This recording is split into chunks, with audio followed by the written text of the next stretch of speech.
having a family. Walter was right, you have a right to an education, you have the right to, let's say if you got arrested for something, you're not allowed to be, you're innocent until proven guilty. So you have a right to a fair trial, you have a right to, that's the right as well, you've got the right to religion, you have the right to an opinion, and the right to a belief. So freedom of expression, let's say each and every one of you are dressed differently today. You picked your outfit. You're allowed to pick what you want to wear. If we didn't have the right to expression, probably we'd have to wear a uniform every day. But we're lucky enough to live in a country where you can choose the trainers that you want to wear, you can choose the hair that you want to have. So we all have different rights. So in relation to those rights and the laws that we have to follow, who makes the laws and the rights in the country? The government. Okay? Anybody else have an idea? And the rights that we have. So how do you think the government comes into that role, the position to make that decision for us? Like, how do they end up being part of the government? Anyone? Have any idea? So how do you become a member of the government? Yeah? Through a vote? Anyone else know? Come on guys, you must know some of this. Okay? Tanya? Maybe if something horrendous happened and they need to stop it, maybe they put a law to stop it. Okay. Yeah. So those are both right. So what happens in the UK is that once you reach the age of 18, for example, you guys are still quite young, you have the right to vote. So that means that in each city, there's a member, or actually each area, so I don't know, in Kettering, you've got different areas that you live in, and you each have a member that represents your area. So when you vote, there's a number of different parties that represent different things. So for example, one party can be saying we should focus on the environment as a country. Another party, like a lot of you know about Brexit, don't you? Yeah, so one party, again, the party that's in power now, wanted the UK to leave the EU, and there'll be a number of different parties that represent different things. And each and every one of you, once you have the chance to vote, you get to pick a member of parliament to represent you based on which opinion you support.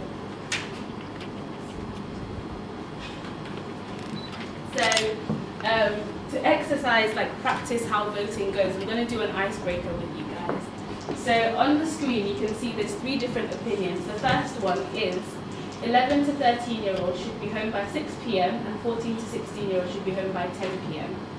Then the second one is young people should not be allowed to talk during school break times. And the third one is all young people should receive pocket money if they do 2 hours of housework every weekend. So obviously some of you think some of them are fair and some of them are not fair. Is that right? Yeah? Okay. So what we're going to do is... I get money. Huh? 1 hour, 2 hours, 2 hours. Just like egg. No, I mean, Yeah, so just put the letter which you support. So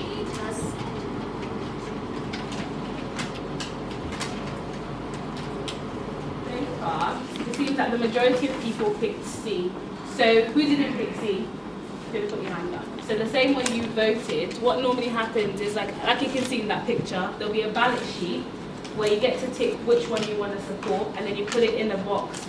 And then after that, there's a group of people that then count the ballots, and whoever wins basically gets to influence. That basically believes that all young people should receive pocket money after you do 2 hours of housework every weekend. It means that they're going to spend the years that they're running focusing on that, and that's likely going to be a rule that you have to follow. And if you pick the first one, that could be something that you have to follow. And he doesn't, some people don't see the point of it. But for example, in this situation, the majority of you chose C and some of you didn't pick C. And now imagine if most of you that didn't pick C, you decided not to vote. It's likely that the B people would have won, and that means your opinion wouldn't have been heard, and there'll now be a law that will be put into place that you don't support. And do you think that's fair if that was to happen? No. So do you think that voting is important? Anyone? Yeah, TK? Yes. It is important.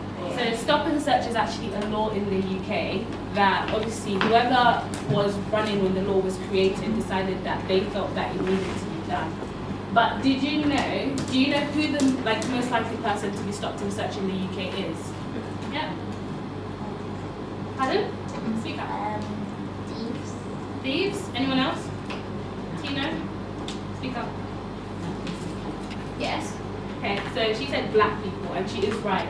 So in the UK, black people are actually 7 times more likely to be stopped and searched than anyone else. And then Asian people come second, and then white people less than that. So as much as yes, you have the right to vote, and the police actually have the right to stop and search you, there's certain rules that they're meant to follow, and even for you, you have certain rights in a situation where you are stopped and searched. So did you know that, for example, a police officer is actually not allowed to stop and search you just because you're black or because you're of a certain religion or at a certain age? So for example, I remember when I was younger, when you're going to like a corner shop after school, and there'll be certain rules at the door saying, only a certain amount of young people can come in at the same time. Or when you go to Tesco and like somebody's literally watching you, figuring out like what you're trying to do when you're just trying to buy something. So you're not allowed to be discriminated against. The other reason is if you are stopped and searched, the police is only allowed to do that if you've got a good reason for doing so. So they need to have something that's called a reasonable suspicion. So somebody can't just come and say, a police officer can't just come and say, I'm going to stop and search you right now. They have to tell you what the reason is and why they think you deserve to be stopped and searched. So if you're ever in a situation where, at the airport is a bit different, because they do that for regulation in terms of making sure that nobody carries weapons on planes or nobody's trying to do something that's going to harm you. So that's a different situation. But for example, like how Tadiwa mentioned, when you're in Tesco, if for example the security guard came and said, I want to stop and search you, but they don't tell you why, then that's not right. Or if they make up a reason on the spot, that's not right at all. So if you're ever in a situation like that, ask them to tell you, yes, you can stop and search me, but please can you let me know why?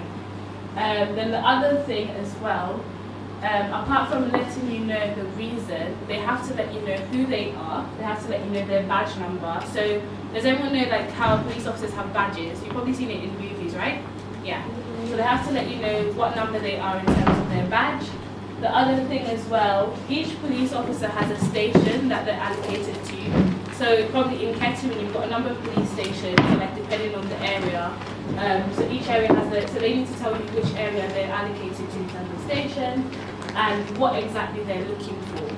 So if somebody says, I'm looking to stop and search you because we feel like you've stolen sweets, they need to tell you, I'm looking for sweets to find evidence, information of the place you were stopped and searched, the name of the police officer, where he works, the reason he stopped and searched you and what exactly he was looking for, and whether he found something or he didn't find something.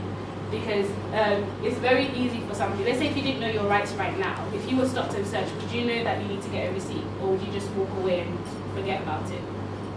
Would you walk away, or would you look for a receipt? You walk away, right? Okay. So it's very easy for a police officer to take advantage of that situation and say, you know what, this person's young, they're black, they won't know anything. But if you know your rights, you're able to say, you surprise them, and they're less likely to take advantage of the situation, and they'll do things according to protocol. And if anything's not done according to protocol and you felt uncomfortable about something, you have a receipt to prove that this happened, I didn't feel comfortable about it for A, B, and C. You can easily go to somebody else and report it, and then something will be done about it. But if you didn't know about the receipt situation, you'd go away, and it's basically you saying what happened, but nobody's likely to believe you because you don't have any evidence of it happening. So it's so important to know your rights so that if you're in a situation like this, you know what to do. I was part of actually the youth parliament. I represented the whole of Leeds, and the reason I wanted to join is I felt like there was a lot of black young people in Leeds, but their voices were not heard. So for example, the majority of people that were part of the youth parliament at that time were white, upper middle class. They probably didn't understand the issues that me and you were going through. And one of the things that I was very passionate about at the time was I realized that there was a lot of teenage pregnancy, especially in the black community, and I wanted to do something to change that. So for example, you might be passionate about stop and search and you want to change that, And some people might take to social media. You can easily put an opinion about something, but if you want to see a change in the world, I'm a big believer that it needs to start with you, and you need to get up and do something about it. I'm not saying go out there and be violent, but there's better ways of doing it.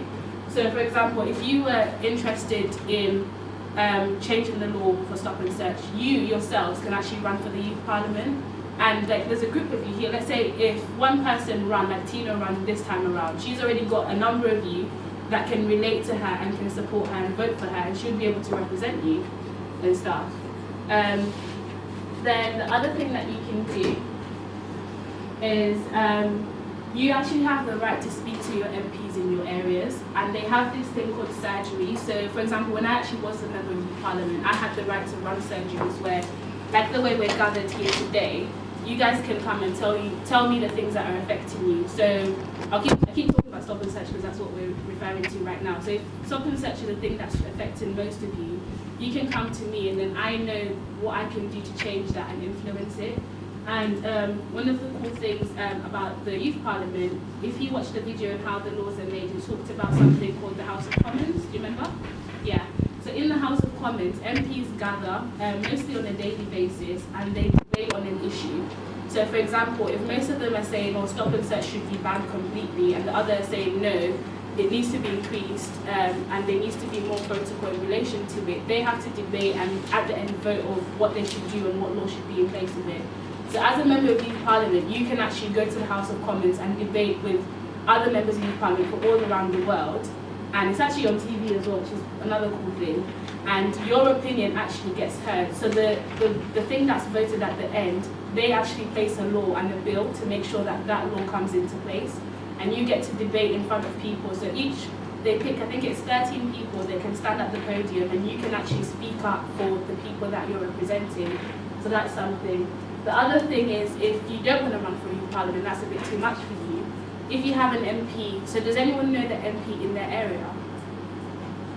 No? You do? Okay, that's pretty good.